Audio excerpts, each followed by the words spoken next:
Donc pour faire cette toile, vous aurez besoin d'une toile 100% coton de taille 20 x 40 que nous allons utiliser en longueur. Donc toutes mes affaires viennent de chez Zodio et la toile compris le matériel fait un total de 10 €. Donc j'ai acheté également un rouleau pour que ça aille plus vite parce que les pinceaux c'est plus compliqué. Un pot de peinture mat rose tendre, donc c'est un pot exprès pour la déco. Vous aurez également besoin d'un stylo Posca Bordeaux à pointe très fine.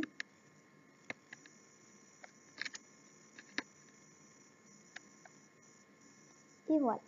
Donc là j'ai ouvert la toile pour commencer à peindre et à faire le DIY. Donc voilà, toute la vidéo sera en accéléré car sinon ça dure assez longtemps.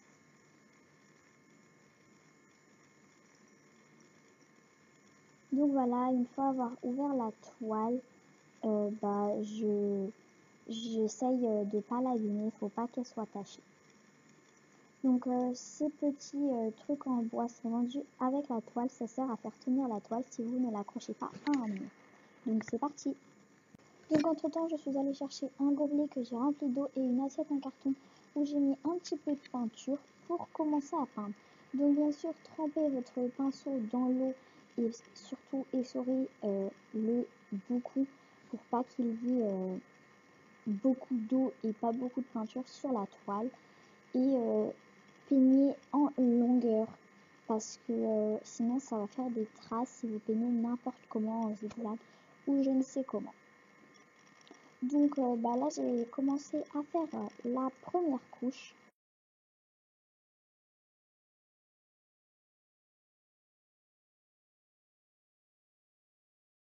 Et donc on se retrouve à la fin de la première couche.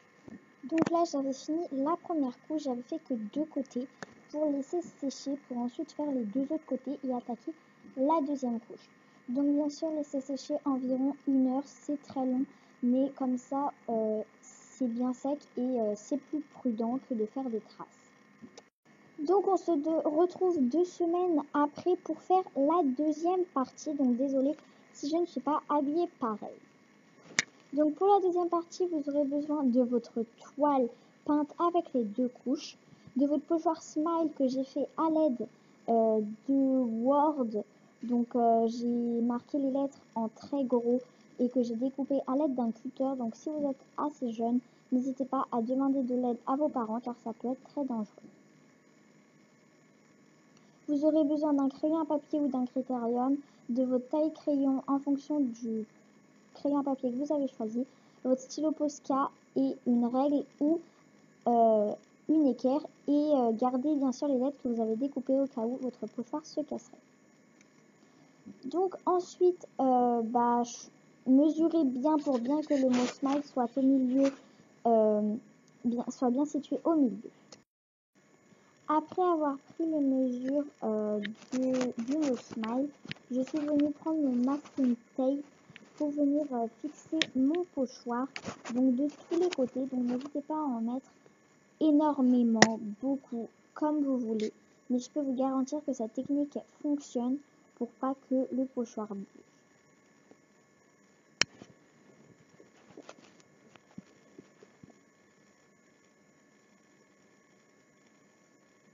Et bien sûr, ça n'abîme pas la toile, n'ayez pas peur. Après avoir fixé tous les côtés que je pouvais, avec mon crayon à papier assez gros, je suis venue commencer à faire le tour des lettres, le tour des lettres, pardon. Mais il était trop épais, donc j'ai fini au critérium. Et donc, faites ça pour toutes les lettres du pochoir. Quand j'ai fini de faire le contour des lettres, je suis venue enlever très délicatement le pochoir. Donc j'y suis allée doucement car c'était la première fois, mais je vous garantis que ça ne fait pas de traces et que c'est très efficace. Donc une fois avoir enlevé le pochoir, voilà ce que ça me donne. Donc un rendu assez joli avec le mot centré. Pour la troisième étape, je vais venir utiliser le stylo Posca Bordeaux à pointe fine de tout à l'heure pour venir repasser le contour des lettres smile qu'on a fait tout à l'heure au crayon à papier. Donc je vais faire 2 couches pour que le mot, pour que le contour ressorte assez bien quand même. Donc on se retrouve à la fin quand j'ai fini toutes les lettres. Voilà le rendu après avoir fait le contour de toutes les lettres. Donc comme vous pouvez le voir, j'ai décidé de faire une plus grosse épaisseur sur la pointe du M car je trouvais que ça faisait un petit peu plus joli. Donc bien sûr pour cette étape, je me suis appliquée et j'ai largement pris mon temps car c'est une étape très délicate et c'est ce qui va venir faire tout le charme du tableau. Donc appliquez-vous et prenez votre temps. Après longue réflexion, j'ai décidé de colorier l'intérieur des lettres de la toile avec le même stylo Posca. Donc voilà le rendu et la toile est terminée. En tout cas, j'espère qu'elle vous aura plu. Si c'est le cas, dites-le moi en commentaire. Si vous décidez de la refaire, dites-le moi également en commentaire, ça me ferait hyper plaisir. Dites-moi en commentaire des idées de vidéos, abonnez-vous, aimez la vidéo si elle vous a plu. Et moi, je vous retrouve jeudi, comme je vous l'ai dit au début de la vidéo. Bisous, à jeudi!